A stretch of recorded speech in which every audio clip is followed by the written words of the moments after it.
one of the issues for us, as I was saying, to try to be as developer-friendly as we can. This isn't part of the Pleo really business opportunity, and so it's not something we're spending a lot of money on. We're trying to, at each place, to try to provide really good tools.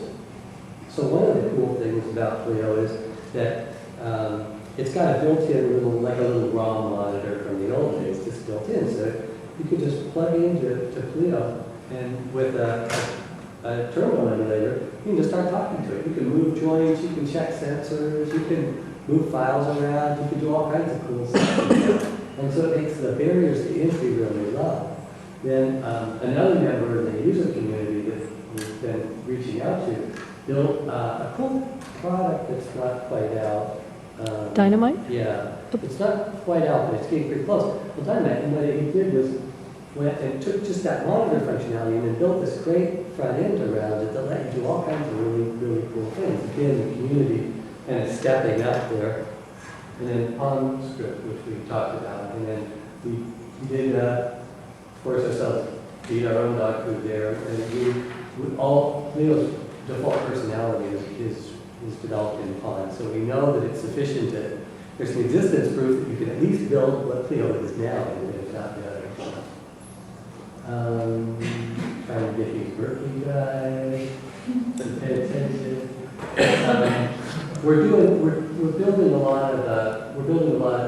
lot of tools. We spent a lot of time tool building in the beginning, and so we're working on trying to package up our more professional level tools in a way that are accessible for people.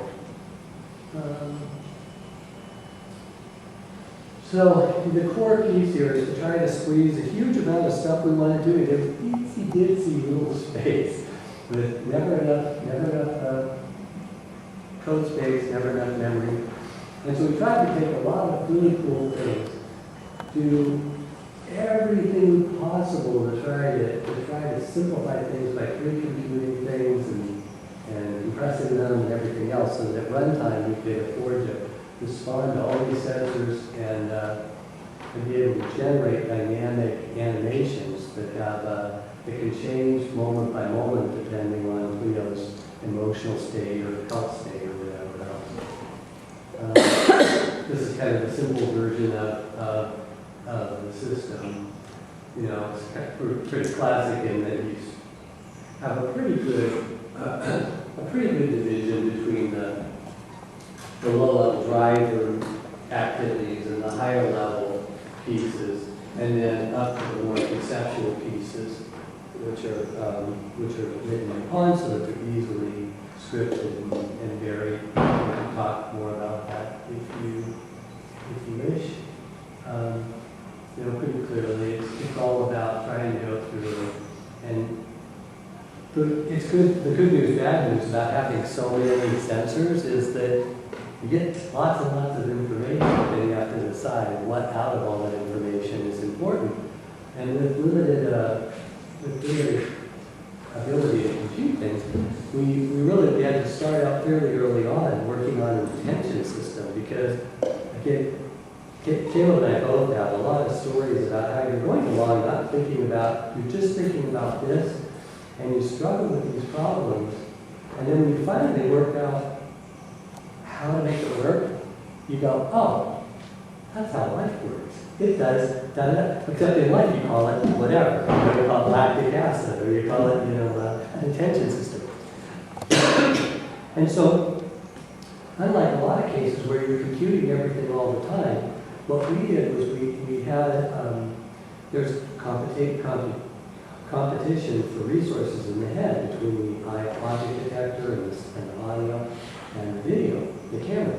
And so what we do is we have these abilities to drop back layer after layer after layer. So at the bottom layer for the camera, you can just look at the 3 registers to look at average light level. If they're not changing, there's probably nothing exciting going on. And so then you can put all of your energy in the audio or into one of the other areas. And being able to switch back and forth is something that light forms do all the time. And what do you say? If I pull myself out of the programming and get back, I heard that somebody said something, but I don't have any idea what they said, and I have to go back and revisit that. So we've discovered a lot of that stuff. I think the spine is a really interesting piece that Kayla talked about. That's turned out to be really a really powerful movie. This is it here. Yeah. Our friend in the neighborhood, documentary filmmaker, who we really enjoyed, did a quick